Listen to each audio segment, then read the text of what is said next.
Gujarat government જોબના YouTube platform પર આપ સૌનું દિલથી હાર્દિક સ્વાગત કરું છું. વિડીયોમાં આગળ વધીએ એના પહેલાં રિક્વેસ્ટ કરું છું, ગઈકાલ અને આજે મહત્વપૂર્ણ અપડેટો આવી છે, જેમાં સીસી ગ્રુપ બીની ખાસ અપડેટ છે. ગૌણ સેવા તરફથી 8 નવી અપડેટો આવી ગઈ છે, એ પણ કાયમી ભરતીની. અને મહત્વપૂર્ણ સૂચના, તો એકવાર વેબસાઇટ પર જજો અથવા તો આપણો આ વિડીયો છે તે જોઈ લેશો, તે પણ ચાલશે.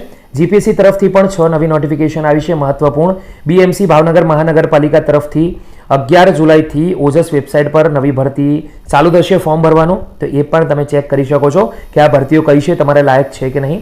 સુરત મહાનગરપાલિકા તરફથી પરીક્ષા વગર સીધી નોકરીની અપડેટ, જે છેલ્લા તારીખ 11 જુલાઈ છે, વોક ઇન ઇન્ટરવ્યૂ. તો આ ભરતી કઈ છે તેની વિગતવાર ઇન્ફોર્મેશન વિડીયોમાં તમે મેળવી શકશો.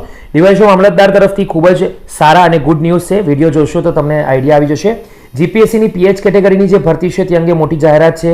આ ઉપરાંત જીએસએસબી તરફથી ગ્રંથપાલની ભરતીની જાહેરાત પણ આવી ગઈ છે.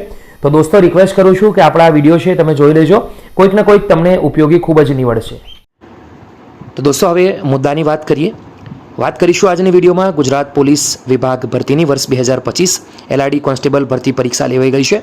ઉમેદવારો FAQની રાહ પણ જોઈ રહ્યા છે. આજની વિડીયોની અંદર ગુજરાત પોલીસ વિભાગની મહત્વપૂર્ણ અપડેટની ચર્ચા કરીશું, પણ ખાસ ધ્યાન રાખો, આ ઓફિશિયલ માહિતી નથી. દીપક રજની સાહેબ, કે જે સિનિયર જર્નલિસ્ટ છે, તેમના દ્વારા આ મહત્વપૂર્ણ અપડેટ મૂકવામાં આવી છે.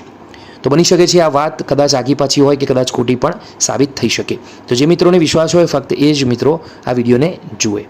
આગળ વધીશું. દીપક રજની સાહેબે જે ટ્વીટ કરી છે તે પ્રમાણે કોન્સ્ટેબલ અને પીએસઆઈના પરિણામ માટે ભરતી બોર્ડ કરી રહ્યું છે કવાયત.